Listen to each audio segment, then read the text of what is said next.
Simon Rattle did everything right. He signed as chief conductor with Bayerischer Rundfunk, a broadcast station in Germany. All other British musicians will have a hard time making money in Europe after Brexit now, because the British Prime Minister negligently refused an offer from Brussels. Well, in Munich they are in luck. Simon Rattle signed his much anticipated contract with the Bavarian Radio Symphony Orchestra on January 3rd. After media had already announced its arrival on Saturday, the outgoing general manager Ulrich Wilhelm has now officially confirmed the positive fact one day earlier than planned. And Simon Rattle acted as clever as he was wise. In order not to dub the London Symphony Orchestra, of which he has only been chief since 2017, his contract, which runs until 2022, will be extended by 1 season. Rattle will not start on the ESA until summer 2023. In addition, the London Symphony Orchestra may then call him honorary conductor for life, which includes a 4 to 6 week presence on the Thames.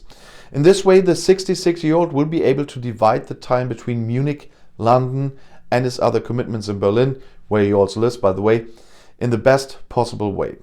While the Munich press release explicitly mentioned the boss's commitment to the hall to be built in the Werksviertel behind the Ostbahnhof there, the London Symphony Orchestra did not even mention a new hall in London. If Sir Simon was there expressively to promote a new hall as the most famous English classical artist, this topic has been buried as a cultural thing of impossibility in the current social and economic climate, although there have long been plans. The failed concert hall plan is not the worst that British musicians are currently confronted with. Brexit is already showing its cold shoulder. As The Independent reported, the UK is rejecting an offer of visa-free travel for musicians to the EU countries. In our agreements with third countries, it's usually not necessary to issue work visa for musicians. We tried to include this in the new post-Brexit rules, but the UK said no. The newspaper quoted an EU source. The standard rule offered by the EU would have stipulated that British musicians who come to work for up to 90 days can do so without a visa, since a short time exchange in this group is essential for survival. Thus, free musicians would not have to go to the respective embassies for a visa that costs up to €80 for each engagement, which is time-consuming and costly, which states like Spain, for example, only issue after weeks of examination.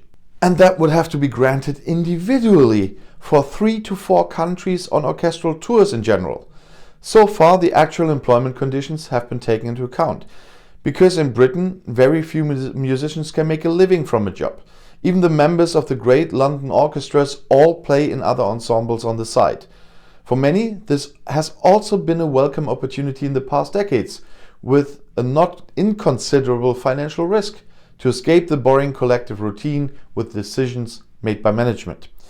This is one of the reasons why the free chamber orchestras were not only booming in England. There is no other form of existence in Baroque music. And of course, many players from this well-networked pool of musicians have also made regular guest appearances with other ensembles in Europe. Whether at the Paris-based Les Arts Florissants or the Mahler Chamber Orchestra, which is based in Berlin, the British also sit at the desks regularly or for specific projects. And if there were failures, then you could jump in from London spontaneously and quickly, as you can't anymore, because you were well known and proven that you can be a temporary help. Only for a few days of concerts for a long-term opera project or an international tour. If the Independent story proves to be true, and I must say I have heard this from other sides as well in the meantime, the musicians would once again have drawn the loser card. In any case, they are tamed by the absurd, constantly changing rules of the airlines with regard to taking their instruments with you in the cabin, and especially with valuable old cellos or violins, are kept in check by customs officers and nature conservationists. And that where most of the past 10 months have made almost no money at all. Allegedly, that's why more than half of British musicians are seriously considering giving up their profession. Many lobby organizations have already reacted.